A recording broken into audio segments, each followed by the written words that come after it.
sebuah binatang buas yang muncul dari bumi yang memiliki 2 tanduk seperti anak domba, tanduk ini ya. Tetapi dia berbicara seperti seekor naga. Saudara, berarti dalam pengertiannya di sini kalau dia memiliki tanduk seperti anak domba, binatang ini kelihatannya seperti Yeshua. Artinya mungkin kalau yang lalu saya bahas binatang yang pertama itu kan dia memegang kekuasaan, jadi akan muncul dari dunia politik. Karena di situ berbicara 10 tanduk, di situ berbicara kekuasaan. Ya. Nah, di sini 2 tanduk seperti anak domba itu menggambarkan bahwa binatang ini akan kelihatannya seorang yang sangat rohani atau seorang yang berbicara firman. Tetapi perhatikan bahwa dia berbicara seperti seekor naga. Yang berbahagia ialah mereka yang mendengarkan firman Allah dan yang memeliharanya. Saudara, yang perlu kita ketahui bahwa anti Hamasia ini itu terbagi ada 3. Dia mau menyamai Tuhan. Kalau Tuhan itu ada Bapa, ada Anak, Yeshua Hamasia, dan Ruach HaKodes atau Roh Kudus. Kalau Satan atau Iblis itu juga ada 3, karena dia mau menyamai Tuhan. Yang pertama itu naga, yaitu Lucifer. Yang kedua adalah anti Hamasia, yaitu raja itu yang akan memerintah. Dan yang ketiga adalah binatang yang keluar dari dalam bumi. Inilah nabi palsu, saudara. False prophet. Jadi nabi palsu ini yang menjalankan kekuasaan, yang menipu banyak orang sehingga mereka akhirnya menerima tanda, saudara. Kalau kita baca ya di ayat yang ke-16 tadi, dan dia membuat, siapa dia di sini? Nah, ini binatang yang keluar dari dalam bumi. Dan dia membuat semua orang, kecil, besar, kaya, miskin, merdeka, hamba, untuk mereka dapat diberikan tanda pada tangan kanan atau pada dahi mereka. Jadi siapa yang membuat orang terima tanda itu? Bukan binatang pertama, saudara. Binatang pertama yang keluar dari dalam laut, anti Hamasia, dia akan memerintah sebagai raja. Tapi binatang yang kedua inilah yang berkata seperti dia, mungkin kelihatannya seperti anak domba, ada rohani-rohaninya, tetapi yang dia ucapkan sebenarnya itu adalah perkataan naga yang menipu, tipu daya Satan. Saudara perhatikan, berapa banyak orang percaya di dunia ini yang pada akhirnya menyerahkan dirinya untuk menerima tanda itu hanya karena perkataan siapa, saudara? Hamba-hamba Tuhan.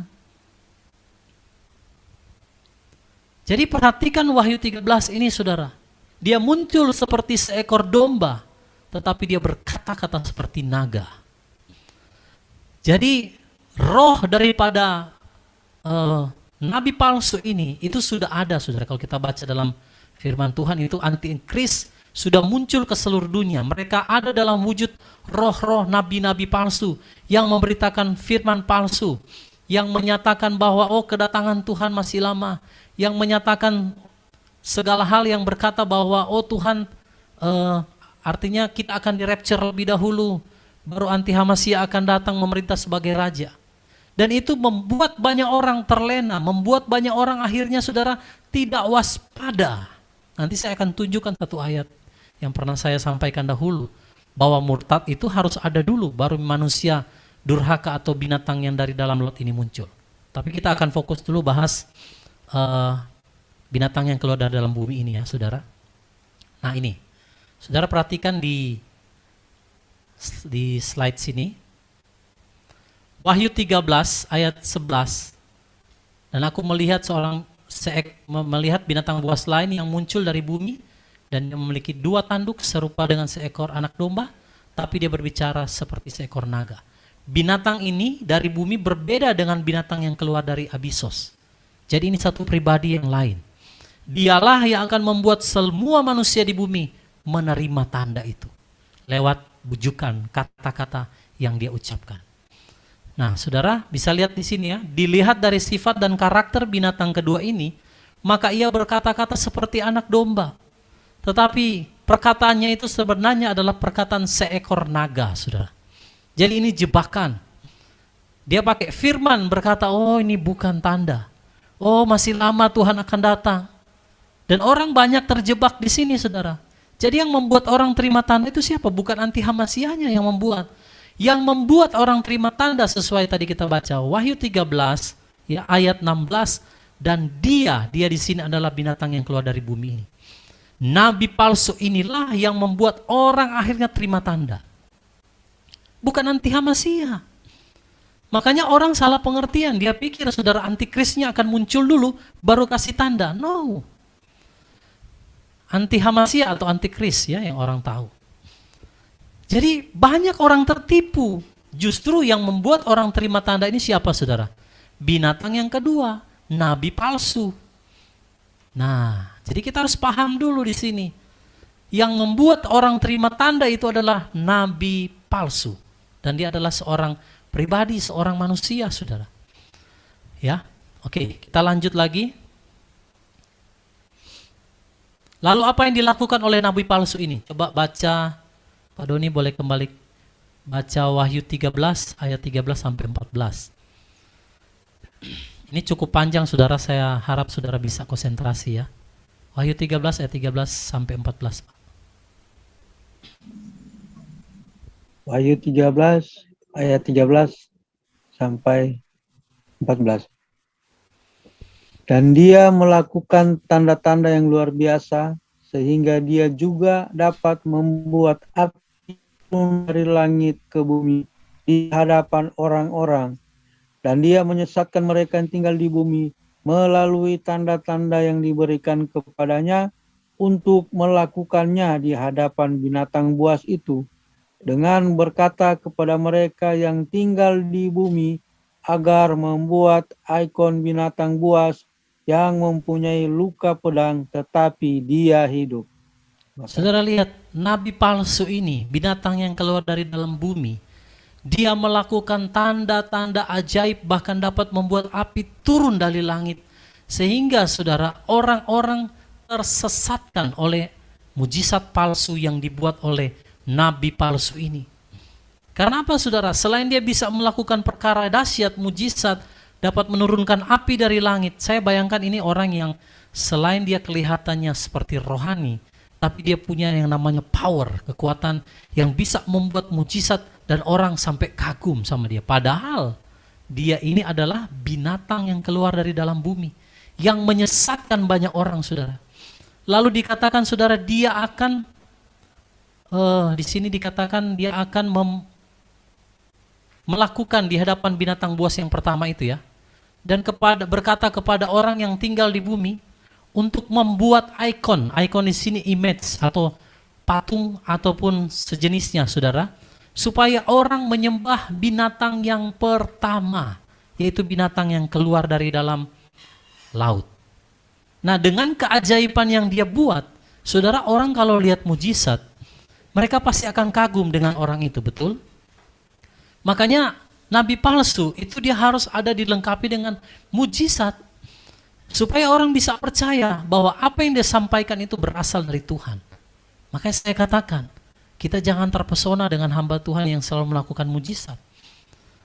Tapi kita harus lihat dasar kebenarannya, saudara. Apakah dia sungguh-sungguh menghidupi kebenaran Tuhan atau enggak?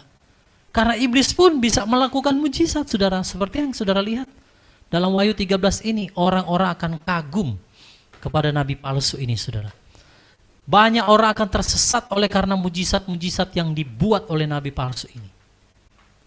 Ya, jadi makanya kita harus bisa membedakan, saudara, mana yang dari Tuhan, mana yang bukan dari Tuhan. Kalau tidak, saudara, banyak orang akan tersesat dengan nabi palsu ini yang berbicara, yang punya rupa seperti anak domba, tapi sebenarnya dia adalah naga, dia adalah serigala yang menyamar menjadi domba. Firman Tuhan berkata, malaikat iblis, malaikat kegelapan itu menyamar menjadi malaikat terang. Dan itu kita bisa melihat perbedaannya. Kalau orang yang benar-benar mengenal Elohim dengan sungguh-sungguh, dia akan tahu, saudara, ini dari Tuhan atau bukan, ya. Oke, kita lanjut supaya saudara punya waktu untuk kita nanti sama-sama sharing. Saudara, Wahyu 13 ayat 15. Saya baca buat saudara, dan kepadanya, kepada binatang yang keluar dari dalam laut, ya dari dalam bumi ini ya, telah ditetapkan untuk memberikan ruah, kehidupan, atau nafas kepada ikon binatang buas, binatang yang pertama, yaitu binatang dari yang keluar dari dalam laut, yaitu Antihamasia, supaya, nah ini karena mujizat yang dia bisa lakukan, jadi dia bisa memberikan roh kepada binatang buas, kepada ikon atau patung daripada binatang buas itu, sehingga patung itu bisa berbicara, saudara. Ini saya nggak tahu nih manifestasinya seperti apa ya. Tetapi kalau kita lihat perkembangan teknologi di zaman ini, itu sudah terjadi. Bagaimana saudara orang bisa menciptakan robot yang canggih yang bisa berbicara? Apakah ini akan terjadi?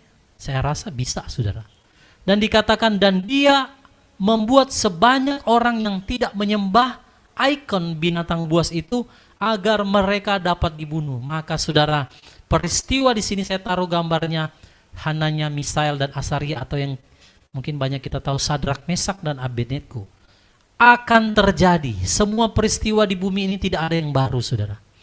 Semua adalah pengulangan. Jadi kalau seseorang tidak menyembah ikon binatang buas yang dapat berbicara oleh karena peranan daripada binatang yang keluar dari dalam bumi ini, siapa yang tidak menyembah binatang itu, ikonnya, dia akan dibunuh, saudara.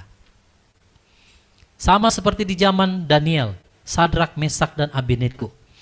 Semua orang disuruh menyembah patung daripada Nebukadnezar ini. Tetapi 3 orang ini memilih untuk tidak mentaatinya. Saudara, hari-hari ini kita diperhadapkan dengan situasi yang mirip. Tetapi saya katakan kita belum sampai seperti ini. Tetapi akan datang waktunya, saudara, setiap orang yang tidak menyembah ikon binatang buas ini, mereka akan dibunuh.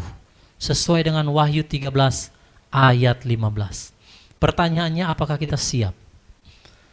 Ya, apakah saudara dan saya siap mengalami seperti Hananya, Misael dan Azaria? Apakah kita siap dilempar ke dalam dapur perapian 7 kali lipat panasnya untuk dimurnikan? Itulah masa kesukaran besar dalam 1 kali 7 masa. Maka kita harus masuk ke sana seperti Sadrak, Mesak dan Abednego supaya supaya kita semua dapat dimurnikan, saudara. Saudara mau dimurnikan? Amin. Jadi binatang yang kedua ini dan yang pertama memang Tuhan sengaja izinkan ada, saudara. Untuk apa tujuannya? Selain mereka akan dibinasakan, mereka dipakai oleh Tuhan untuk memurnikan umat Tuhan yang tersisa di akhir zaman ini.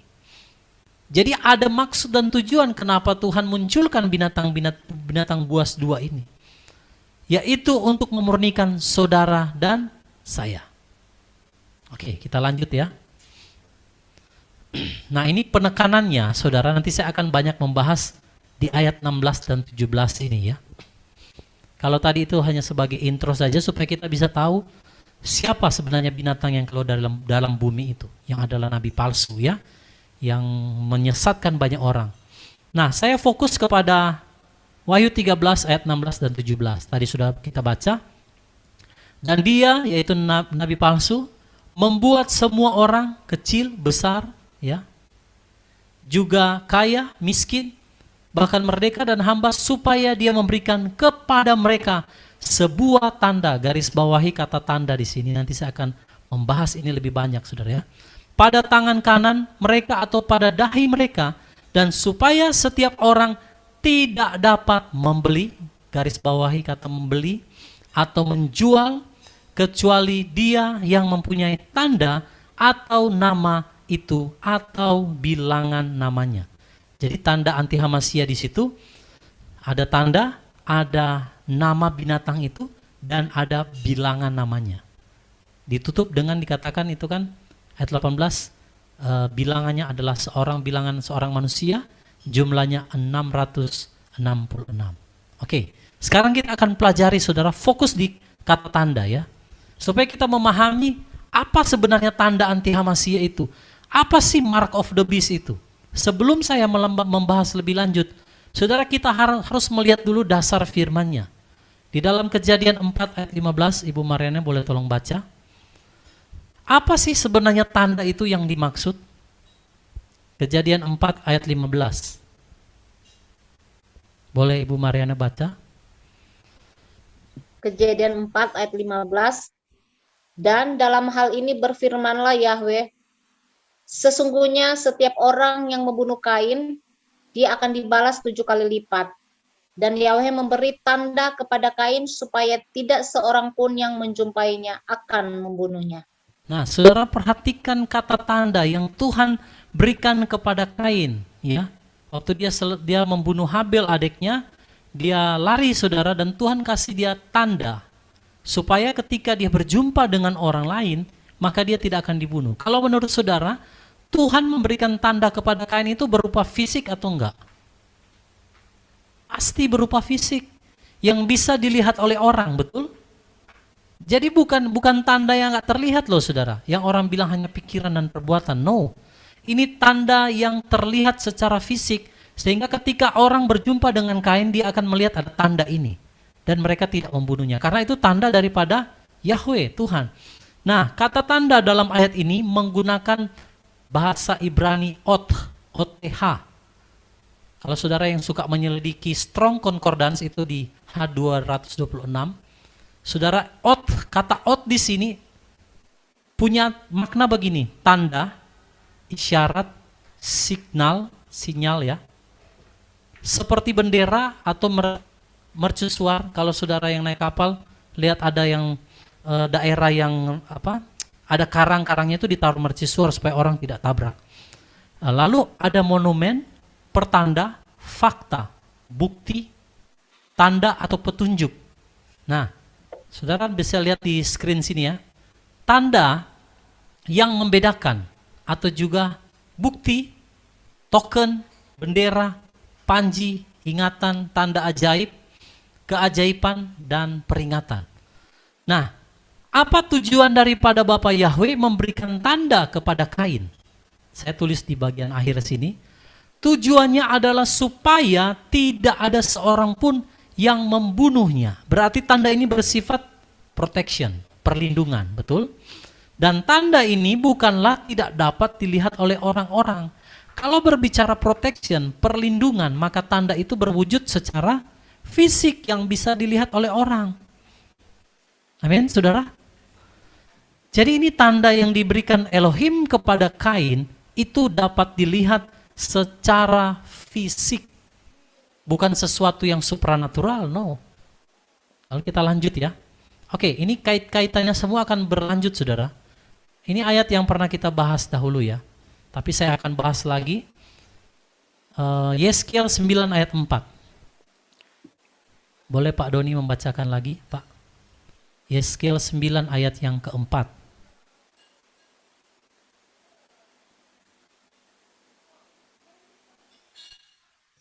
Yeskiel 9 ayat yang keempat. Dan Yahweh berfirman kepadanya, berjalanlah ke tengah-tengah kota, di tengah-tengah Yerusalem, dan goreskanlah sebuah tanda di dahi orang-orang yang berluka dan berkabung karena segala kekejian yang dilakukan di tengah-tengahnya. Demikian. Saudara perhatikan, kalau tadi Kain itu dia pakai kata tanda di situ. Nah, untuk tanda dalam Yeskiel 9 ayat 4 ini dikatakan berjalanlah ke tengah-tengah kota, di tengah-tengah Yerusalem, goreskanlah sebuah tanda di dahi orang-orang yang berkeluh kesah. Tanda, kata tanda di sini, saudara, di kata tanda di ayat ini, dia menggunakan kata Ibrani taf. Dulu saya pernah bahas ya, tapi saya mau tekankan lagi supaya kita lebih mengerti. Nah, saudara, taf itu mengandung arti, saudara bisa lihat di screen, tanda tangan, tanda atau goresan. Ini kita belajar banyak ya dari kamus ya. Atau sebagai penanda dibebaskan dari penghakiman. Jadi bentuknya itu kayak tanda tangan atau tanda goresan, yang maksudnya supaya ketika orang itu ditanda, orang ini dibebaskan dari penghakiman. Seperti kayak Kain tadi ya. Waktu Tuhan kasih tanda itu kepada Kain, maka dia ada dalam satu perlindungan Tuhan. Karena kalau saudara baca Yeskiel 9 ini, ada yang Tuhan suruh orang-orang untuk, ya ini malaikat ya, barang siapa yang tidak ada tanda taf ini, itu akan dibunuh, saudara. Nah, jadi tanda di sini berasal dari kata Ibrani tafaf, ya, atau taf, yang artinya goresan, cetakan, stempel, cap, jejak, lalu menanamkan. Nah ini yang menarik, menanamkan, coretan, baret. Jadi tanda yang diberikan kepada orang-orang di Yeskiel pasal 9 itu jelas, saudara. Stempel, cap, jejak, coretan, baret, menanam. Makanya kemarin waktu saya membahas tentang perikop apa itu, saudara ya, tentang Tuhan menciptakan kita ya. Sejak dari kandungan itu Tuhan kasih taf, meterai, stempel, ada namanya di sana. Nah, itu Tuhan taruh, saudara, ada jejak Elohim di sana. Ada goresan, cetakan atau blueprint. Saya katakan DNA manusia itu adalah blueprintnya Tuhan. Dia menuliskan semuanya di sana.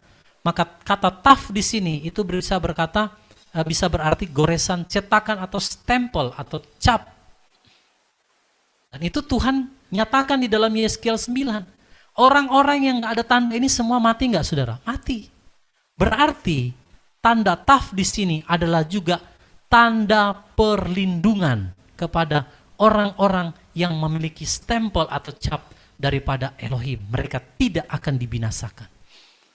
Selebihnya mereka mati, saudara.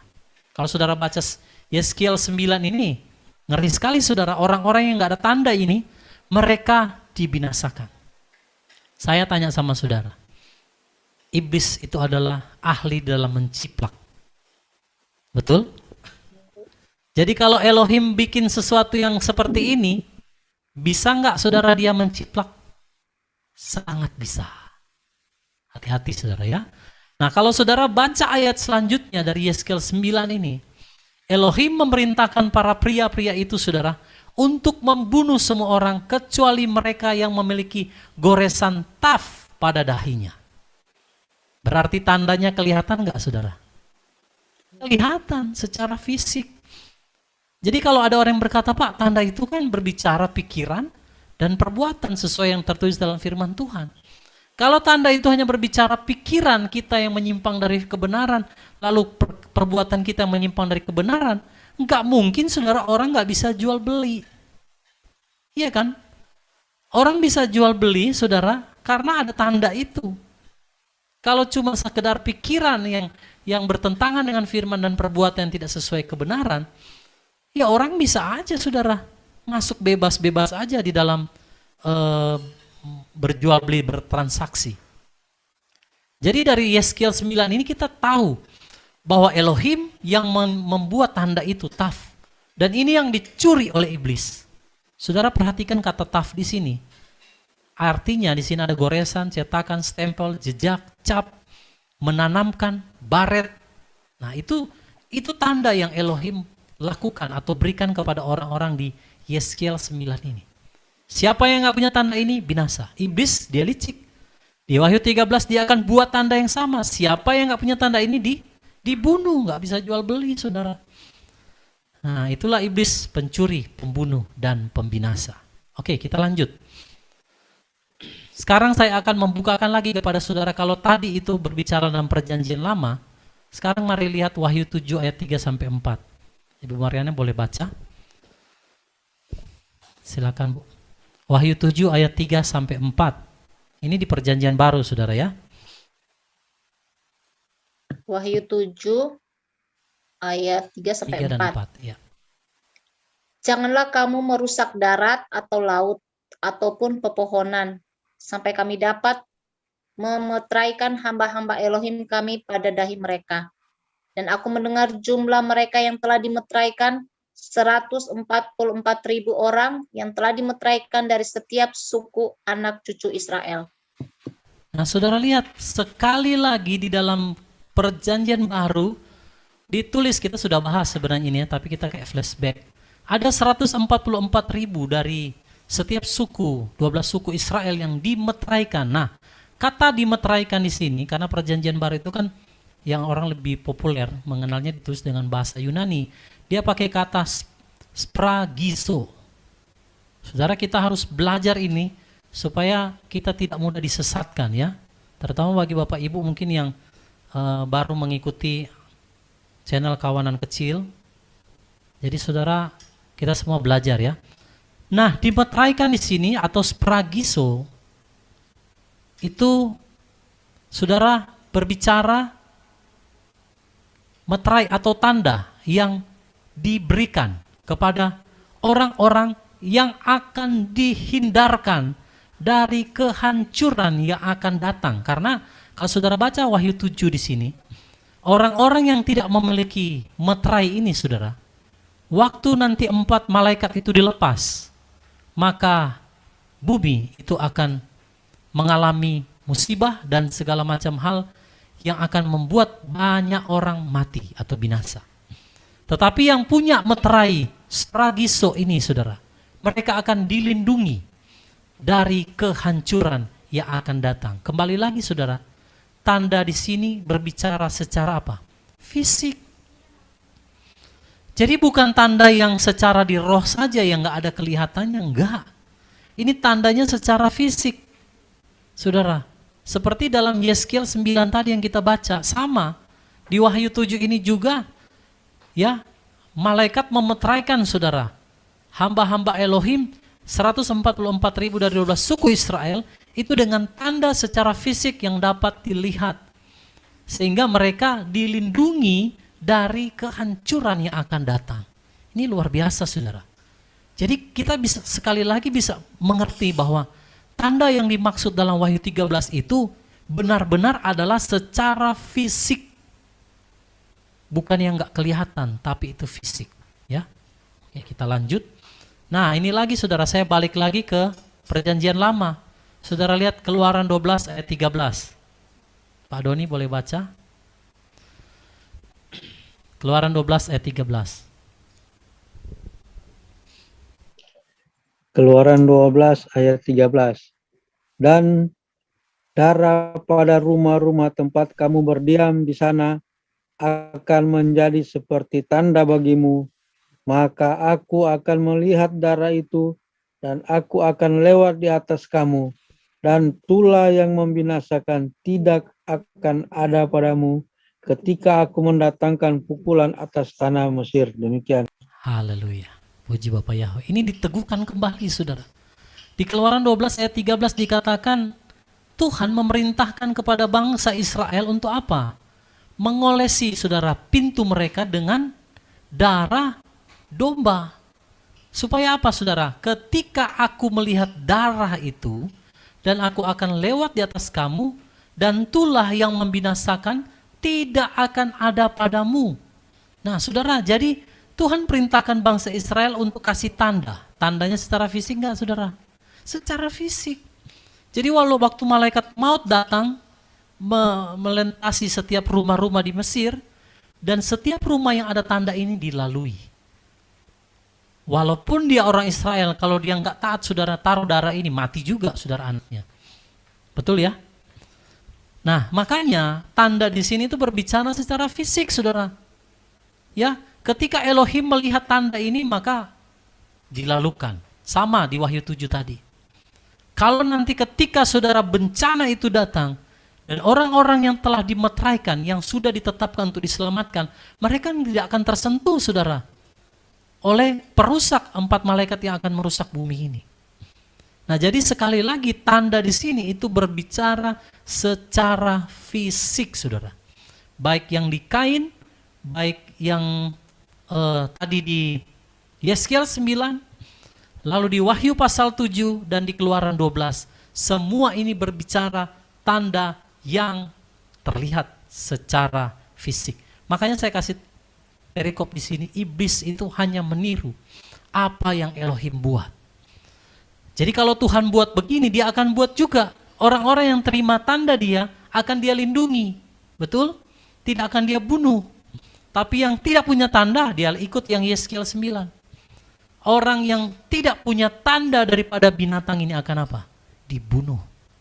Tidak bisa jual beli. Nanti saya akan jelaskan lebih lanjut. Tapi saudara pahami dulu bahwa tanda yang dimaksud di sini itu adalah tanda yang kelihatan secara fisik. Karena iblis itu meniru apa yang Tuhan telah buat. Dia nggak pernah membuat sesuatu yang baru. Yang dia buat itu semuanya lah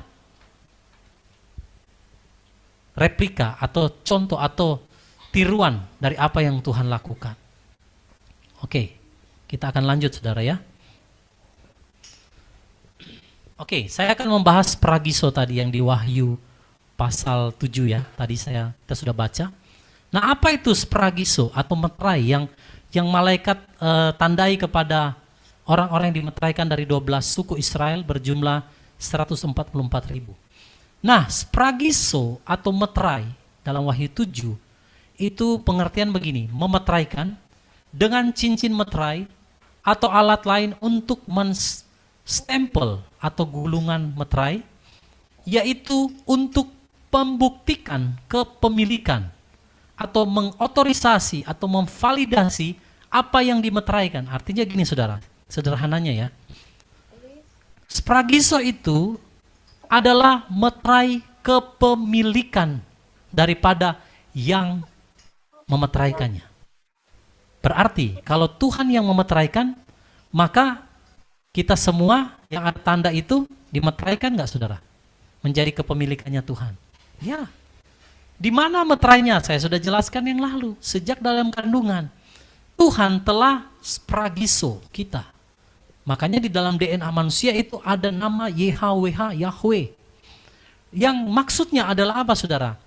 Untuk membuktikan bahwa itulah meterai kepemilikan. Sebenarnya saudara, saya boleh katakan begini. Meterai kepemilikan itu, ada orang yang mungkin menyangka baptisan pembaharuan yaitu meterai kepemilikan. Bukan saudara. Meterai kepemilikan itu justru ketika waktu Yeshua HaMasiah mengorbankan dirinya saudara, darahnya tercurah untuk mengembalikan keserupaan kita dengan Elohim yang telah dirusak. Itulah meterai kepemilikan, itulah spragiso. Dan ini nggak bisa saudara diutak-atik lagi.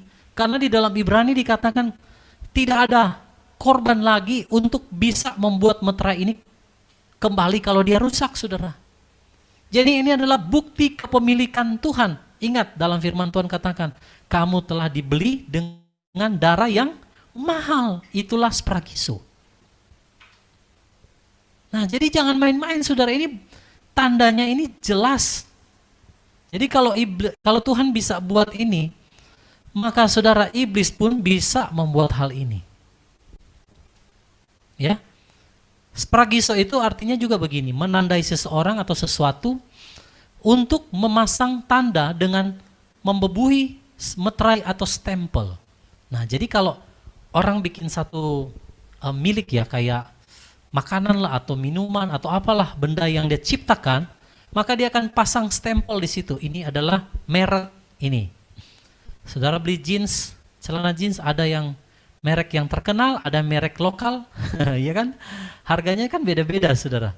Yang harga lokal dan harga yang dia import itu kan beda. Nah sama, jadi waktu Tuhan menciptakan saudara dan saya, dia taruh stempel kepemilikan di mana? Dalam DNA kita, saudara. Di dalam darah kita.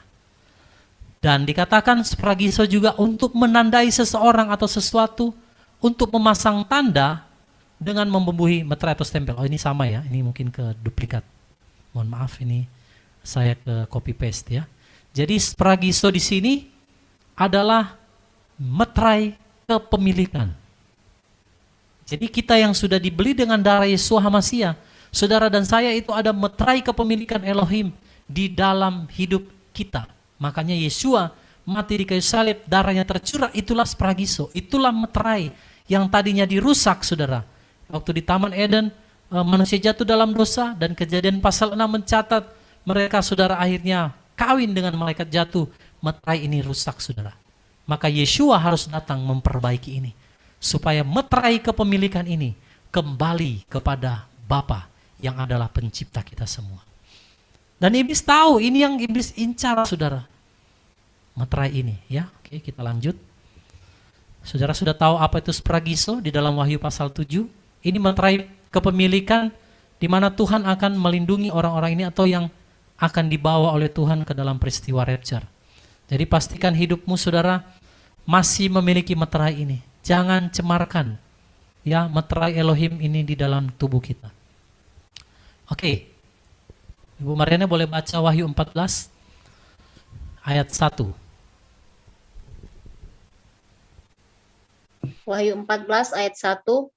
Dan aku melihat, dan lihatlah anak domba yang berdiri di atas bukit Sion, dan bersama dia ada 144.000 orang yang mempunyai nama Bapaknya yang tertulis pada dahi mereka.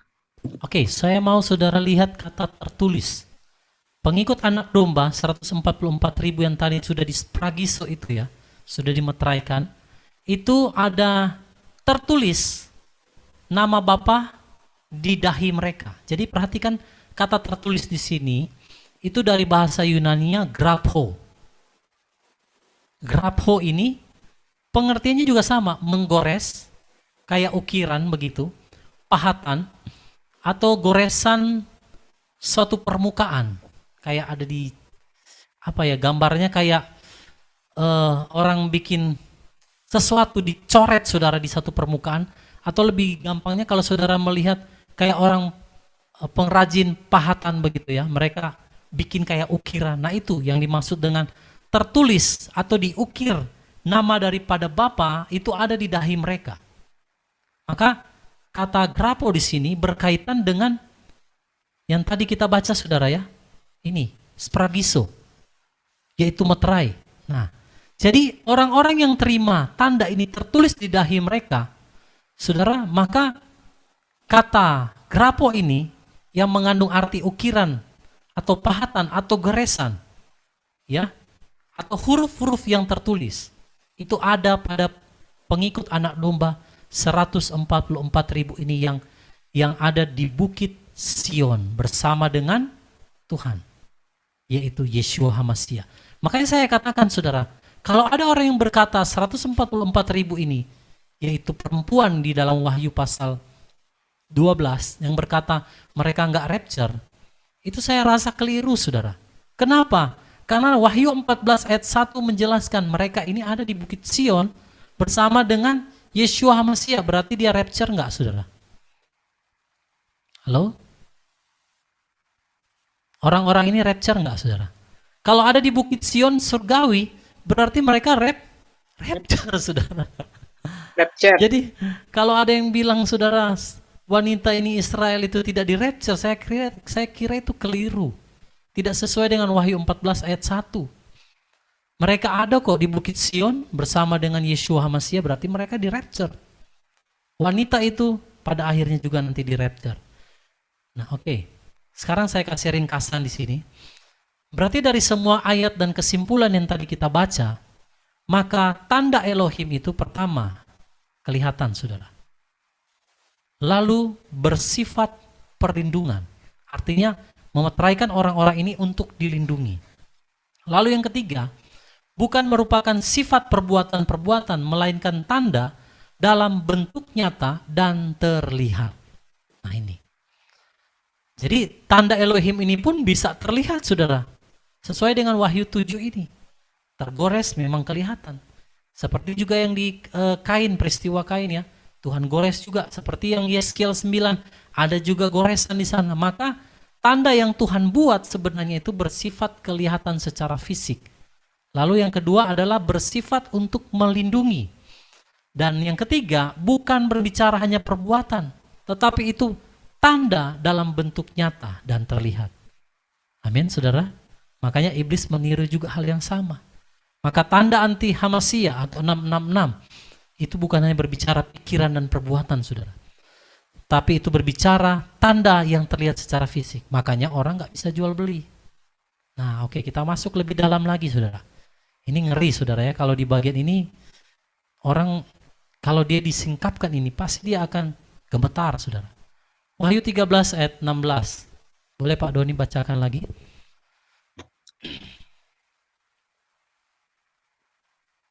Silakan Pak. Wahyu berapa, Pak? 13 ayat 16. 16.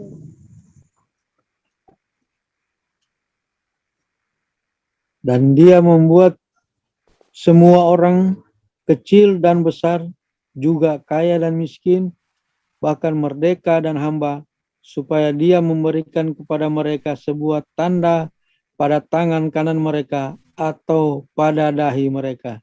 Demikian firman. Haleluya. Nah, kalau tadi kita berbicara tandanya Elohim, betul? Spragisto dan Ot, semua Taf itu berbicara tanda Elohim. Sekarang kita akan perhatikan apa yang dibuat oleh binatang yang keluar dari dalam bumi ini. Dan dia, yaitu binatang yang keluar dari dalam bumi, membuat semua orang kecil besar, kaya miskin, merdeka hamba, supaya diberikan tanda pada tangan kanan mereka atau pada dahi mereka. Saudara, kata tanda di sini dalam bahasa Yunaninya adalah charakma. Charakma itu apa, saudara? Nah, ini saya kasih pengertian, saudara boleh lihat di screen. Sama, saudara, ternyata dengan tadi kita bahas yang tanda Elohim ya. Sekarang tanda daripada mark of the beast ternyata sama. Di situ charakma mengandung arti stempel, tanda yang dicetakkan, cap, tanda, goresan atau guratan, digores begitu ya. Lalu pahatan atau seperti ukiran atau stempel. Stempel di sini saya lihat pengertiannya sebagai lencana perbudakan. Jadi orang-orang yang dikasih charakma itu mereka dikasih stempel bahwa mereka diperbudak oleh sistem daripada anti Hamasia. Jadi orang-orang yang menerima tanda ini mereka masuk di dalam perbudakan secara tanpa mereka sadari. Lalu tanda atau bekas cap tanda kepemilikan seperti pada kuda. Saudara pernah lihat di kuda? Biasa dikasih kayak besi panas, saudara. Sapi atau kuda itu saya pernah lihat. Ada kayak besi yang mereka kasih tanda, terus mereka taruh di api, kasih panas, lalu ditempel, saudara, di sapi atau kuda. Nah, itu ditaruh ke sana, ke binatang itu, saudara, untuk sebagai meterai kepemilikan daripada orang yang mencap itu. Lalu di dalam Wahyu 13 ayat 16 ini, orang-orang yang menerima charakma secara tidak langsung, saudara, mereka menerima stempel sebagai lencana perbudakan. Nah, yang lebih mengerikan lagi, saudara, kalau kita masuk lebih dalam lagi charakma ini, waktu Yohanes melihat di Pulau Patmos, saudara, bahwa akhir daripada dunia itu orang-orang akan ditandai seperti satu benda yang tajam menggores masuk ke dalam kulit tubuh. Sedangkan di zaman itu, saudara, belum ada yang namanya jarum-jarum suntik, itu belum ada. Jarum suntik itu kan kalau nggak salah tahun 1000, koreksi kalau saya salah ya, 1700-an atau 1800-an gitu, saudara. Jadi Yohanes melihat akhir daripada dunia ada orang-orang yang dicarakma. Tuhan kasih penglihatan kepada dia di Pulau Patmos. Ada orang-orang yang akan dicarakma, digores, dikasih masuk satu benda tajam ke dalam kulitnya, dalam tubuhnya. Itulah meterai kepemilikan atau meterai perbudakan daripada anti Hamasia. Ya. Yang lebih ngeri lagi, saudara, kata tanda atau charakma di sini menggambarkan artinya segambar atau serupa dengan berhala atau figur yang diukirkan. Makanya kalau tadi kita baca, setiap orang yang tidak menerima atau menyembah ikon daripada binatang itu akan diapa, saudara? Dibunuh. Jadi kalau orang nggak punya charakma nanti, saudara, orang akan dibunuh. Itu pekerjaan setan, iblis. Saya melihat lebih dalam lagi di dalam kamus Thayer Greek Definition. Apa itu charakma, saudara? Lebih dalam kita akan gali di sini. Charakma menurut kamus Thayer Greek Definition, ini dia kasih pengertian begini. Tanda yang dicapkan atau distempel pada dahi atau tangan kanan sebagai lencana pengikut antikristus atau anti Hamasia, atau sesuatu yang diukirkan, dipahat, atau karya ukiran dari gambar, lukisan, keserupaan figur berhala. Itu sama ya pengertiannya. Jadi Yohanes sudah melihat ini, Bapak Ibu. akhir daripada dunia, ada orang-orang yang akan dicarakma, digoreskan atau dimasukkan sesuatu benda tajam itu di bawah kulit mereka. Yohanes nggak tahu itu apa, saudara, karena Yohanes tidak pernah mengenal yang namanya kayak jarum suntik, itu belum ada, saudara. Makanya waktu Yohanes melihat kereta-kereta perang di dalam Wahyu, dia melihat, saudara, peperangan, dia tidak bisa menggambarkan itu apa, karena di zaman itu mungkin belum ada pesawat tempur, belum ada tank, saudara. Jadi dia menggambarkan dengan kuda-kuda besi yang berperang, ya. Maka sama seperti yang di Carakma ini, Yohanes melihat akhir daripada dunia, ada orang-orang yang di Carakma. Nah, oke. Jadi saudara sudah tahu apa itu Carakma? Apa itu tanda yang membuat orang menjadi milik atau budak daripada Antihamasia. Nah, saudara, jadi Carakma di situ juga mengandung arti sebagai meterai kepemilikan. Kalau tadi, saudara, ada orang-orang yang ditandai dengan darah anak domba, mereka menjadi milik daripada Yeshua HaMashiach, maka di akhir zaman ini banyak orang akan menjadi milik daripada Anti-HaMashiach, oleh karena mereka menerima meterai kepemilikan daripada binatang tersebut. Secara tidak langsung sudah terjadi pemisahan antara siapa milik Elohim, siapa milik dunia ini. Nah, saudara, mereka yang memilih untuk menerima tanda binatang itu akan ketahuan dia berada di pihak siapa. Nah, seperti Elohim juga, Satan meniru, tujuannya memberi perlindungan bagi penerima tanda itu. Jadi kalau di Wahyu 7 Tuhan kasih meterai kepemilikan, ya, perlindungan bagi orang-orang yang dimeteraikan, maka iblis juga sama. Jadi ada dua kubu di sini. Saudara mau ikut yang mana? Meterai yang mana, saudara? Kalau kita mau pertahankan meterainya Tuhan, jangan terima meterai ini. Karena sebenarnya orang semua sudah ada meterai Elohim dalam dirinya. Tinggal tergantung bagaimana dia mau pertahankan atau enggak. Karena kita semua sudah dibeli dengan darah yang mahal, yaitu darah Yeshua HaMashiach. Lalu saudara, meterai yang menerima tanda binatang itu tidak akan mereka yang tidak menerima, mereka yang menerima tanda binatang itu tidak akan dibunuh oleh binatang buas itu, karena dia tahu itu miliknya dia. Sebaliknya, yang tidak menerimanya akan dibunuh. Saya balikan, saudara. Elohim memeteraikan miliknya. Siapa yang tidak punya meterai itu akan dilempar ke dalam api, saudara. Karena dia punya terima tanda binatang ini. Jadi sekarang mau pilih yang mana, saudara, ya?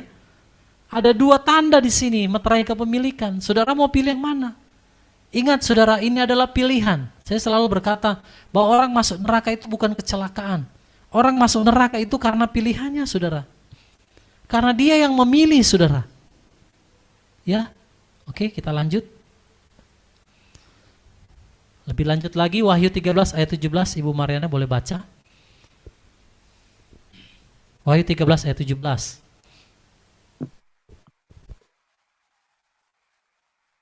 Wahyu 13 ayat 17. Dan supaya setiap orang tidak dapat membeli atau menjual kecuali dia yang mempunyai tanda atau nama binatang itu atau bilangan namanya. Ya. Jadi orang yang tidak punya meterai kepemilikan dari Satan atau Anti-HaMashiach, dia tidak bisa membeli dan menjual, saudara.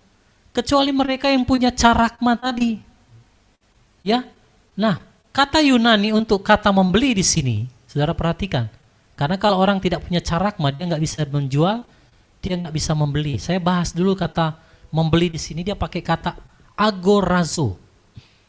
Agorazo, saudara, ini ada artinya di sini, ya. Saudara lihat di screen. Agorazo itu artinya ada di pasar, pergi ke pasar, menjalankan bisnis di sana, membeli atau menjual bagi orang-orang pada umumnya untuk mengunjungi pasar, bersantai atau duduk-duduk di sana. Nah, jadi pengertian kata membeli di sini luas, saudara. Orang kalau nggak punya Carakma, dia nggak bisa agorazo, dia nggak bisa ke pasar, dia nggak bisa santai duduk-duduk di mall, dia nggak bisa jalankan bisnis, dia nggak bisa sekolah, dia nggak bisa apa-apa, saudara. Saudara mengerti? Jadi kalau orang nggak punya carakma ini, dia nggak bisa terbang, dia nggak bisa kemana-mana, saudara. Itulah pengertian daripada membeli. Jadi bukannya sekedar membeli barang, no. Lebih dalam lagi kalau kita pelajari kata agorazo di sini, atau kata membeli, itu sampai kepada yang berbicara santai. Sampai yang duduk-duduk, saudara. Nggak bisa masuk area itu kalau nggak ada carakma. Itu carakma. Makanya saudara, orang nggak bisa agorazo, nggak bisa membeli, nggak bisa melakukan perjalanan bisnis, nggak bisa sekolah, nggak bisa kerja, dan lain sebagainya. Itulah agorazo. Lalu, menjual, dia pakai kata poleo. Poleo itu artinya apa? Di sini saya sudah taruh, melakukan barter, menjual, atau penjual, atau berdagang, atau menjajakan. Saudara nggak punya carakma, saudara nggak bisa poleo. Saudara nggak bisa lakukan barter, nggak bisa menjual, nggak bisa menjajakan barang. Kalau nggak punya yang namanya carakma ini. Nah, saudara, jadi saya kembali lagi. Kalau tanda binatang itu pada dahi atau di tangan kanan hanya merupakan, saudara, keputusan-keputusan atau pilihan, kesetiaan, atau perbuatan-perbuatan tangan manusia seperti yang mungkin ada hamba-hamba Tuhan sampaikan, maka tidak mungkin bisa menghentikan orang dari membeli atau menjual apapun. Orang masih bisa agorazo, orang masih bisa poleo. Orang masih bisa beraktivitas seperti normal. Kalau tanda binatang itu tidak kelihatan secara fisik ya, hanya berbicara pikiran dan perbuatan yang bertentangan dengan firman. Bisa nggak orang jual beli, saudara? Ya nggak kelihatan tandanya. Siapa yang mau tahu dia ada tanda atau enggak, saudara? Nah, tetapi karena tanda carakma itu berbicara secara fisik, makanya orang nggak bisa agorazo, nggak bisa poleo, saudara. Berarti carakma atau mark of the beast itu sesuatu yang real, sesuatu yang nyata secara fisik diberikan kepada manusia sesuai dengan pengertian carakma itu sendiri. Yang memungkinkan orang bisa agorazo atau poleo, menjual beli. Jadi menjual membeli di sini lebih luas pengertiannya, bukan seperti yang kita bayangkan, no, saudara. Ya, jadi kembali lagi bahwa kalau ada yang berkata tanda binatang itu hanya di pikiran kita yang menentang firman, perbuatan yang tidak sesuai firman, maka itu tidak kelihatan secara fisik. Nah, justru karena kelihatan secara fisik, maka orang-orang tidak bisa menjual dan membeli. Saudara mengerti sampai di sini? Bapak Ibu juga yang ada di YouTube bisa memahami kenapa carakma itu dipaksakan. Ya, kenapa tandanya itu harus kelihatan secara fisik supaya orang nggak bisa jual beli. Kalau dia tidak tanda secara fisik, orang bebas aja, saudara. Mau dia punya carakma, mau dia nggak punya tanda juga, dia bebas masuk, dia pergi kemana aja sesuka-suka dia, betul? Tetapi karena ada sistem yang mengaturnya, sehingga orang nggak bisa, saudara, jual beli, nggak bisa agorazo, nggak bisa poleo. Makanya hati-hati, saudara ya. Jadi yang menyebabkan orang ini terima siapa? Binatang ini, nabi palsu. Siapa dia, saudara? Dia yang bekerja dengan mujizat-mujizat, dengan perkataan-perkataan yang mungkin bisa membuat orang akhirnya terjebak. Kemungkinan juga nabi palsu ini ya, karena firman Tuhan katakan anti-Hamasya itu tadinya berasal dari antara kita. Berarti dia seorang yang sangat rohani, tahu kebenaran, tahu firman, tetapi dia menjerumuskan orang pada akhirnya untuk menerima carakma ini. Jadi binatang ini dari mana, saudara? Makanya dikatakan keluar dari bumi. Kenapa?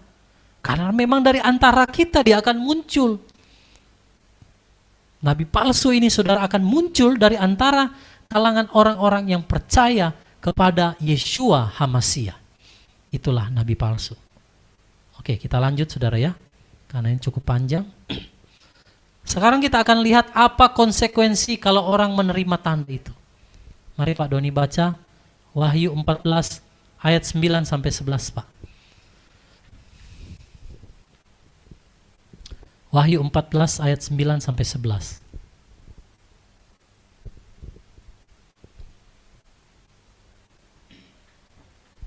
Pak Doni ada? Ada Pak. Ya, silakan Pak. Wahyu 14 ayat 9. Dan malaikat yang ketiga mengikuti mereka.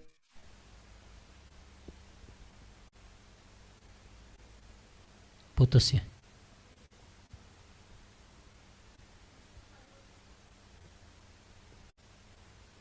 Putus sepertinya ya. Pardon? Yang telah dicebur tanpa diencerkan di dalam cawan murkanya, dan dia akan disiksa dengan api dan belerang di hadapan malaikat dan di hadapan anak domba, dan asap siksaan mereka membumbung selama-lamanya, dan mereka yang menyembah binatang buas dan ikonnya dan siapa saja yang menerima tanda namanya, mereka tidak memperoleh istirahat siang dan malam. Demikian Saudara, firman Tuhan. betapa mengerikan saudara orang yang menerima carakma itu. Dia akan minum dari anggur cawan murka Elohim. Itulah 7 cawan murka nanti ya. Kita akan pelajari. Yang dikatakan telah dicampur tanpa enceran di dalam cawan murka. Ya, dan mereka akan disiksa dengan api dan belerang di hadapan malaikat kudus dan di hadapan anak domba, yaitu mereka akan dilempar ke dalam lautan api yang adalah Gehenna, itulah neraka. Itulah kematian yang kedua, saudara. Jadi kalau orang menerima tanda ini, carakma ini, mereka akan dilemparkan, saudara, ke dalam Gehenna atau lautan api. Dan dikatakan tidak ada istirahat siang dan malam, kekal sampai selama-lamanya. Saudara bisa bayangkan kengerian saudara yang terjadi kepada orang-orang yang menerima carakma, tanda binatang itu, atau mark of the beast. Ngeri saudara, mereka dilempar saudara ke dalam lautan api ini. Nah jadi saudara, Bapak Ibu saudara yang dikasih dalam Tuhan, berdasarkan asal usul ya, berdasarkan asal usul kata ya, kita tahu bahwa tanda binatang itu bersifat fisik.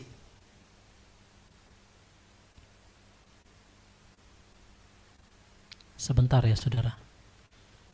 Ini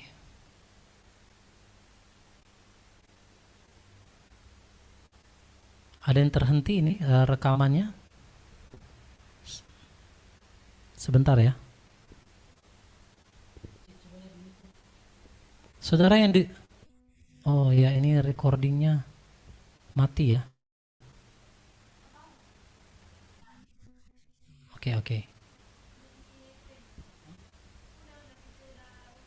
Oke. Ya, mohon maaf saudara ya. Yang di YouTube ini bisa lanjut, bisa kelihatan atau bisa kedengaran? Ada ya? Oke, mohon maaf di saya ini soalnya tulisannya preparing live stream. Harusnya sudah live ya dari tadi. Oke saudara, jadi berdasarkan asal usul kata, kita tahu bahwa tanda binatang itu bersifat secara fisik. Ya, jadi bukan tidak kelihatan. Nah, maksudnya untuk memisahkan mereka yang berada di pihak Elohim dan mereka yang ada di pihak binatang buas itu. Jadi tanda ini yang membedakan. Kalau saudara terima carakma berarti saudara ada di pihak sebelah, yaitu anti Hamasya. Tapi kalau saudara punya meterai Elohim, saudara jaga, berarti saudara ada di pihak Elohim. Tinggal semua keputusan itu ada di tangan setiap Bapak Ibu sekalian. Saya sebagai hamba Tuhan hanya menyampaikan apa yang Tuhan ajarkan saudara. Nah, konsekuensi menerima tanda binatang itu saudara sangat berat saudara ya. Karena mereka akan dilempar ke dalam lautan api selama-lamanya. Ngeri saudara ya. Jadi oleh karena itu Bapak Ibu, kita yang sudah mengerti kebenaran firman, kita nggak boleh bermain-main dengan kasih karunia Elohim. Kita yang sudah dimeteraikan dengan darah anak domba, jangan sekali-kali saudara menerima carakma itu. Ya. Karena konsekuensi orang-orang yang menerimanya saudara itu sangat-sangat mengerikan. Mereka akan dilemparkan ke lautan api selama-lamanya. Oke, jadi kita sudah ngerti bahwa tanda ini adalah berbicara secara fisik. Saya mundur sedikit sebelum nanti kita akan akhiri. Boleh Ibu Mariana baca Imamat 19 ayat 28. Imamat 19 ayat 28. Imamat 19 ayat 28. Janganlah kamu membuat rajahan pada tubuhmu karena orang mati, dan janganlah membuat tanda tato pada tubuhmu. Akulah Yahweh. Ya, janganlah kamu membuat rajahan pada tubuhmu karena orang mati, dan janganlah membuat tanda tato pada tubuhmu. Akulah Yahweh. Nah, kata tanda di sini dalam bahasa Ibraninya ket hobet, artinya impresi atau cetakan atau jejak, inskripsi, tanda di tubuh, tato, tanda yang diukirkan atau dilukiskan atau distempel atau dibubuhkan, dicap di kulit. Nah, makanya saudara, orang, kenapa Tuhan itu ngelarang kita saudara untuk buat tato seperti ini, saya taruh gambar ya. Karena itu ada ayatnya, nggak boleh saudara, seperti yang tadi sudah di-share Pak Epi ya, yang di grup WhatsApp, itu nggak boleh. Tetapi ini belum masuk kategori carakma, ini saja pun Tuhan larang saudara. Saudara paham ya bagaimana cara orang dibuat tato ini saudara, dimasukkan sesuatu yang tajam ke dalam tubuh, itu pengertiannya seperti ini. Ket hobet, ada cetakan, ada tato atau yang dilukiskan, distempel ke dalam tubuh. Nah, saudara lihat, sedangkan di sini ada kata kaaka ya. Itu sama sebenarnya dengan ket hobet, mirip ya. Jadi kayak irisan potongan atau stempel yang ditanam, jadi masuk ke dalam kulit saudara. Sama, makanya berdasarkan inilah iblis tahu saudara, ya, tentang carakma tadi itu. Jadi jelas di sini bahwa Tuhan atau Elohim tidak memperbolehkan kita menerima tanda binatang itu apapun bentuknya, saudara. Mau dia bentuk apapun jangan kita terima. Sedangkan ini saja orang tato begini Tuhan larang, saudara. Jadi dari semua pengertian yang saya sudah jabarkan tadi, maka kita dapat pengertian bahwa Tuhan itu tidak memperbolehkan kita menerima tanda binatang itu dalam bentuk apapun. Mau dia bentuk katanya seperti biji beras, mau dia bentuk seperti nanochip, mau dia ada di dalam suntikan, mau dia ada dalam apapun, jangan diterima. Karena 1 Korintus 3:16, tubuh kita adalah bait suci Elohim, tempat Ruach HaKodes berdiam. Barang siapa membinasakan bait suci Elohim, Elohim akan binasakan dia. Bapak Ibu yang mendengarkan firman ini, kalau di YouTube, saudara ada tato-tato kayak gini, saudara bertobat. Ini memang belum carakma. Tapi saya mau katakan dengan kasih Tuhan, bertobatlah saudara. Jangan pernah lagi. Tubuhmu adalah bait sucinya Tuhan. Ini saja Tuhan larang saudara, sesuai Imamat 19:28. Apalagi tanda meterai kepemilikan seperti dalam Wahyu 13 tadi yang kita baca. Nggak ada ampun kalau orang tato ini masih bisa bertobat saudara, minta ampun dan jangan lakukan lagi. Tapi kalau carakma tadi saudara, Tuhan mau kita jangan terima apapun bentuknya. Amin saudara. Oke, sedikit lagi kita selesai. Nah saudara, kalau tanda binatang itu tidak bersifat secara fisik, maka Tuhan Yeshua tidak akan berkata dalam ayat ini. Coba Ibu Mariana baca lagi Matius 24 ayat 22. Kenapa Tuhan itu mau kita mengerti bahwa tanda itu, binatang itu berbicara secara fisik? Matius 24 ayat 22. Matius 24 ayat 22. Dan sekiranya hari-hari itu tidak diperpendek, maka semua manusia tidak akan diselamatkan. Tetapi karena mereka yang terpilih, hari-hari itu akan diperpendek. Oke. Sekiranya waktu nggak dipersingkat, saudara, maka semua dari segala yang hidup, perhatikan dari segala yang hidup di sini. Kalau waktunya nggak dipersingkat, segala yang hidup nggak ada yang selamat. Nah, saudara, kata di sini segala yang hidup itu Yunaninya, bahasa Yunaninya sarx.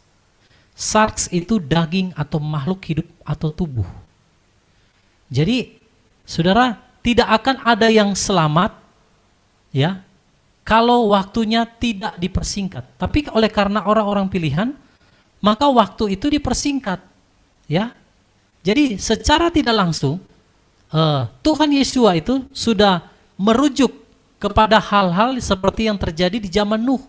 sebelum penghukuman air bah. Jadi saudara lihat di sini ya, ketika semua orang atau makhluk hidup secara lahirnya fisik daging menjadi rusak. Makanya Tuhan katakan di sini Matius 24, kalau waktunya nggak dipersingkat, maka semua yang makhluk hidup tubuh daging ini nggak ada yang tahan, saudara.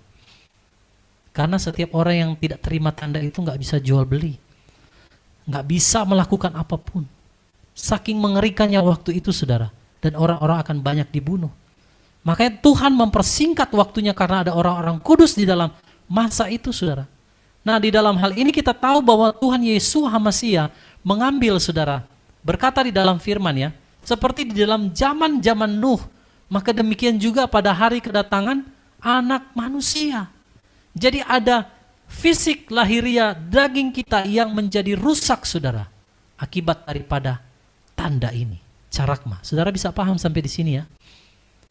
Kenapa Tuhan sampai berbicara, saudara, nggak akan ada yang selamat kalau nggak dipersingkat waktunya. Coba lihat lagi Kejadian 6 ayat 12. Saya pakai di sini ILT ya, tapi Ibu Mariana boleh baca yang ILT 3, Bu. Kejadian 6 ayat 12, silakan. Kejadian 6 ayat 12. Maka Elohim menilik bumi dan lihatlah dia telah rusak karena setiap manusia telah merusak jalan hidupnya di bumi. Ya. Yang merusakkan siapa, saudara? Manusia. Manusia. Yang memilih untuk terima tanda siapa, saudara? Manusia. Jadi, saudara, yang bumi ini telah dirusak karena apa? Setiap makhluk di sini berbicara daging, makhluk hidup atau tubuh, telah rusak jalannya di bumi ini. Kenapa dikatakan rusak? Karena meterai Elohim di dalam darah kita itu telah dirusak. Kalau saudara baca Kejadian 6 ini berbicara tentang malaikat-malaikat jatuh yang kawin dengan anak-anak manusia, menghasilkan keturunan raksasa yaitu Nefilim. Makanya jalan manusia menjadi rusak, tidak sesuai dengan apa yang telah dirancangkan oleh Tuhan. Sama, di akhir zaman ini, saudara, kenapa jalan manusia menjadi rusak? Oleh karena pilihan-pilihan mereka untuk menyembah binatang itu dan menerima carakma, tanda pada dahinya dan juga di tangannya. Saya baca tentang tangan kanan ya. Ada yang bertanya, Pak, kan tandanya tangan kanan. Ternyata, saudara, kalau mungkin di lain waktu nanti kita akan bahas ya. Berbicara tangan kanan itu sebenarnya, kalau saudara baca di terjemahan Inggrisnya, itu bukan sebenarnya tangan kanan, tetapi itu di sisi.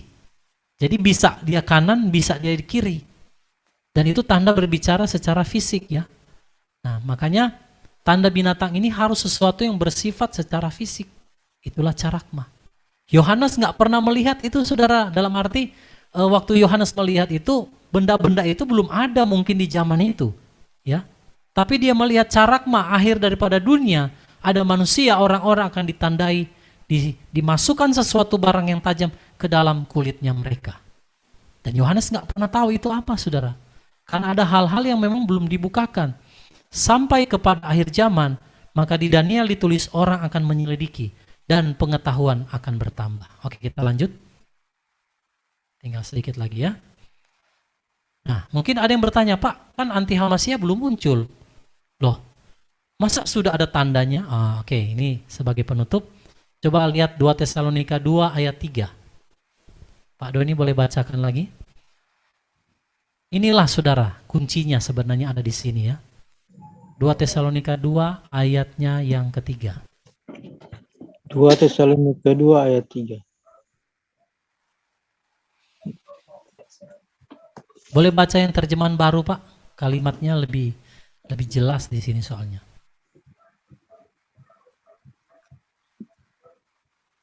Demikian firman Tuhan.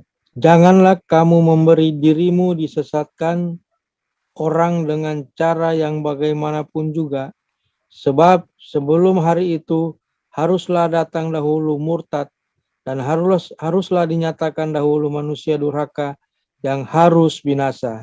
Demikian firman Tuhan. Haleluya. Saudara perhatikan 2 Tesalonika 2 ayat 3 ini. Jangan kamu memberi dirimu disesatkan dengan apa? Garis bawahi. cara apapun juga. Karena ternyata saudara, sebelum hari itu, hari kedatangan Tuhan, maka haruslah datang dahulu apa saudara? Murtad. Jadi orang murtad saudara sebelum hari kedatangan Tuhan itu karena apa? Ya karena yang tadi kita bahas.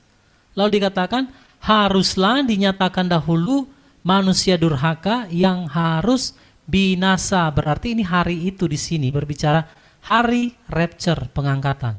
Sebelum hari ini, maka harus ada dulu namanya apa? Murtad.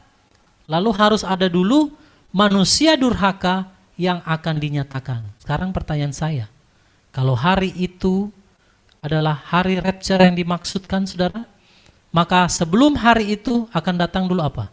Murtad. Apa itu murtad? Karena orang menerima, menyembah sistem daripada anti Hamasiyah itu. Lalu harus dinyatakan dulu manusia durhaka yang akan binasa.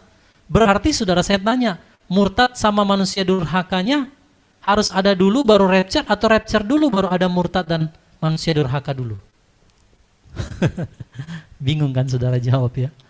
Yang lebih dahulu rapture-nya dulu atau orang murtad dulu dan anti Hamasiyah datang dulu? Ayo, ada yang bisa jawab? Mana duluan saudara? Sesuai ayat ini. Ya? Ada yang bisa jawab? Mana lebih dahulu saudara sesuai ayat ini? Dulu Pak. Rapture dulu, ya? Orang murtad dulu. Orang murtad dulu saudara, baru manusia durhaka muncul. Ini anti Hamasiyah. Baru hari itu tiba. Jangan dibalik-balik saudara. Anti Hamasiyahnya dulu, baru orang nanti murtad. Rapture dulu, baru nanti anti Hamasiyah muncul, lalu murtad. Jangan dibalik saudara, di sini jelas murtad dulu, baru manusia durhaka dinyatakan, baru hari itu tiba. Karena di sini jelas sebelum hari itu haruslah datang dulu murtad. Makanya banyak orang terima carakma karena kurang pengertian, karena nggak mengerti. Karena apa saudara? Nabi palsu yang berbicara seperti domba, padahal mereka punya mulut naga.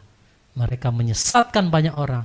Saudara, jelas di sini bahwa Elohim tidak ingin saudara dan saya tersesat dengan cara apapun juga. Saya sampai garis besar sini, pakai caps lock dan pakai tanda merah. Jangan mau disesatkan dengan cara apapun juga. Saudara, tulis di kolom chat atau saudara yang ada di YouTube tulis, saya tidak mau disesatkan dengan cara apapun juga. Ya, hati-hati saudara. Jangan mau disesatkan dengan cara apapun juga. Kalau ada orang yang berkata, oh nanti kita rapture dulu saudara, baru anti Hamasiyah datang, baru dia akan tandai orang-orang. Jangan mau disesatkan saudara. Karena di akhir zaman ini saya mau katakan akan muncul banyak nabi-nabi palsu. Inilah mereka. Inilah kaki tangan daripada binatang yang keluar dari dalam bumi ini. Mereka adalah roh-roh nabi palsu yang pergi ke seluruh dunia dengan mulut dusta di mulut mereka untuk menyesatkan banyak orang. Makanya Elohim di sini peringatkan kita, jangan mau disesatkan dengan cara apapun juga. Amin, saudara. Banyak orang saudara tersesat oleh karena perkataan, oh Pak, hamba Tuhan ini bilang begini. Hamba Tuhan itu bilang begini. Saudara, standar kebenaran kita bukan apa kata manusia. Saudara harus memberi dirimu untuk menyelidiki firman. Jangan sampai kita disesatkan. Maka di dalam Hosea 4 ayat 6 katakan bahwa umat Tuhan binasa karena kurang pengetahuan. Maka saya mau katakan malam hari ini, jangan biarkan dirimu disesatkan dengan cara bagaimanapun juga saudara. Karena sebelum anti Hamasiyah muncul, maka akan banyak orang akan murtad saudara lebih dahulu. Dengan apa mereka murtad? Terima tanda ini. Tidak ada kalimat yang bisa menggambarkan lebih tepat lain dari kata murtad. Bukan hanya sekedar mengundurkan diri dari Tuhan, tapi lebih dalam lagi kata murtad di sini itu karena menerima tanda ini, saudara. Ya. Nah, kalau saudara mungkin pernah baca-baca buku ya, ada guru-guru palsu saudara seperti ini saya tulis di sini. Arnold Murray. Kalau saudara tahu ini orang ini ngeri saudara. Dia kasih statement begini. Dia kasih pengajaran, orang-orang Kristen yang percaya Yeshua HaMashiach boleh terima tanda itu saudara. boleh menerima chip implan RFID dan sebagainya. Mungkin kalau sekarang yang bentuk nano dia bilang enggak apa-apa orang terima. Bukan tanda kok itu. Saudara, apakah mereka bertanggung jawab pada waktu kedatangan Tuhan kedua kali? Sedangkan kalau mereka saja terima mereka binasa, apalagi mereka mau bertanggung jawab atas hidupmu, saudara. Catat baik-baik, saudara ya. Sedangkan orang yang terima dia mau dihamba Tuhan sehebat apapun, melakukan mujizat seperti apapun, kalau dia terima tanda Tuhan, enyah engkau, aku tidak pernah mengenalmu. Apalagi orang-orang yang hanya dengar dia, saudara. Ini dikatakan orang buta menuntun orang buta, dua-duanya jatuh ke dalam lubang, saudara. Ya, jadi ini pengajaran dari Arnold Murray ini, saudara, banyak telah menyebabkan juga orang-orang Kristen di akhir zaman pada akhirnya tidak, tanpa mereka sadari mereka terima tanda itu. Ngeri sekali, saudara. Nah, saudara, jadi di sini saya tutup dengan binatang yang keluar dari dalam bumi ini, nabi palsulah. Ingat, dialah yang telah membuat banyak orang murtad dengan terima tanda binatang itu. Jadi yang buat orang murtad siapa, saudara? Bukan anti Hamasianya. Nabi palsunya yang membuat akhirnya orang terima. Jadi kalau orang bilang, Pak, anti Hamasiyah kan belum muncul. Nah, roh antikris atau anti Hamasiyah ada dari zaman dahulu. Itulah yang membuat banyak orang tidak sadar dan akhirnya mereka terima tanda ini. Ngeri sekali, saudara. 1 Samuel pasal 10. Lalu Samuel mengambil buli-buli berisi minyak, dituangnyalah ke atas kepala Saul, diciumnyalah dia sambil berkata, bukankah Tuhan telah mengurapi engkau menjadi raja atas umatnya Israel? Engkau akan memegang tampuk pemerintahan atas umat Tuhan, dan engkau akan menyelamatkannya dari tangan musuh-musuh di sekitarnya. Inilah tandanya bagimu bahwa Tuhan telah mengurapi engkau menjadi raja atas miliknya sendiri. Apabila engkau pada hari ini pergi meninggalkan aku, maka engkau akan bertemu dengan 2 orang laki-laki di dekat kubur Rahel di daerah Benyamin di Selsah. Mereka akan berkata kepadamu, keledai-keledai yang engkau cari itu telah diketemukan, dan ayahmu tidak memikirkan keledai-keledai itu lagi, tetapi ia khawatir mengenai kamu. Katanya, apakah yang akan kuperbuat untuk anakku itu? Dari sana engkau akan berjalan terus lagi dan sampai ke pohon Tarbantin Tabor. Maka di sana engkau akan ditemui oleh 3 orang laki-laki yang naik menghadap Allah di Betel. Seorang membawa 3 ekor anak kambing, seorang membawa 3 ketul roti, dan yang lain lagi sebuyung anggur. Mereka akan memberi salam kepadamu dan memberikan kepadamu 2 ketul roti yang akan kau terima dari mereka. Sesudah itu engkau akan sampai ke Gibea Allah, tempat kedudukan pasukan orang Filistin. Dan apabila engkau masuk kota, engkau akan berjumpa di sana dengan serombongan nabi yang turun dari bukit pengorbanan dengan gambus, rebana, suling, dan kecapi di depan mereka. Mereka sendiri akan kepenuhan seperti nabi. Maka roh Tuhan akan berkuasa atasmu. Engkau akan kepenuhan bersama-sama dengan mereka dan berubah menjadi manusia lain. Apabila tanda-tanda ini terjadi kepadamu, lakukanlah apa saja yang didapat oleh tanganmu, sebab Allah menyertai engkau. Engkau harus pergi ke Gilgal mendahului aku, dan camkanlah, aku akan datang kepadamu untuk mempersembahkan korban bakaran dan korban keselamatan. Engkau harus menunggu 7 hari lamanya, sampai aku datang kepadamu dan memberitahukan kepadamu apa yang harus kau lakukan. Sedang ia berpaling untuk pergi meninggalkan Samuel, maka Allah mengubah hatinya menjadi lain. Dan segala tanda-tanda yang tersebut itu terjadi pada hari itu juga. Ketika mereka sampai di Gibea dari sana, maka bertemulah ia dengan serombongan nabi. Roh Allah berkuasa atasnya, dan Saul turut kepenuhan seperti nabi di tengah-tengah mereka. Dan semua orang yang mengenalnya dari dahulu melihat dengan heran bahwa ia bernubuat bersama-sama dengan nabi-nabi itu. Lalu berkatalah orang banyak yang satu kepada yang lain, apakah gerangan yang terjadi dengan anak Kis itu? Apa Saul juga termasuk golongan nabi? Lalu seorang dari tempat itu menjawab, siapakah bapa mereka? Itulah sebabnya menjadi peribahasa, apa Saul juga termasuk golongan nabi? Setelah habis ia kepenuhan seperti nabi, pulanglah ia. Dan paman Saul berkata kepadanya dan bujangnya, "Dari mana kamu?" Jawabnya, "Mencari keledai-keledai itu." Tetapi ketika tidak terlihat, maka kami pergi kepada Samuel. Kemudian paman Saul itu berkata, "Coba ceritakan kepadaku, apa yang dikatakan Samuel kepada kamu?" Kata Saul kepada pamannya itu, "Terus saja diberitahukannya kepada kami, bahwa keledai-keledai itu telah diketemukan. Tetapi perihal menjadi raja yang telah dikatakan Samuel kepadanya, tidak diceritakan kepadanya." Saul menjadi raja dengan undian. Kemudian Samuel mengerahkan bangsa itu ke hadapan Tuhan di Mizpah. Dan ia berkata kepada orang Israel itu, "Beginilah firman Tuhan Allah Israel, Aku telah menuntut orang Israel keluar dari Mesir dan telah melepaskan kamu dari tangan orang Mesir dan dari tangan segala kerajaan yang menindas kamu. Tetapi sekarang kamu menolak Allahmu yang menyelamatkan kamu dari segala malapetaka dan kesusahanmu dengan berkata, 'Tidak, angkatlah seorang raja atas kami.' Maka sebab itu, berdirilah kamu di hadapan Tuhan, menurut sukumu dan menurut kaummu." Lalu Samuel menyuruh segala suku Israel tampil ke muka, maka didapati suku Benyamin. Sesudah itu, disuruhnyalah suku Benyamin tampil ke muka menurut kaum keluarganya. Maka didapati kaum keluarga Matri. Akhirnya disuruhnyalah kaum keluarga Matri tampil ke muka seorang demi seorang. Maka didapati Saul bin Kis. Tetapi ketika ia dicari, ia tidak diketemukan.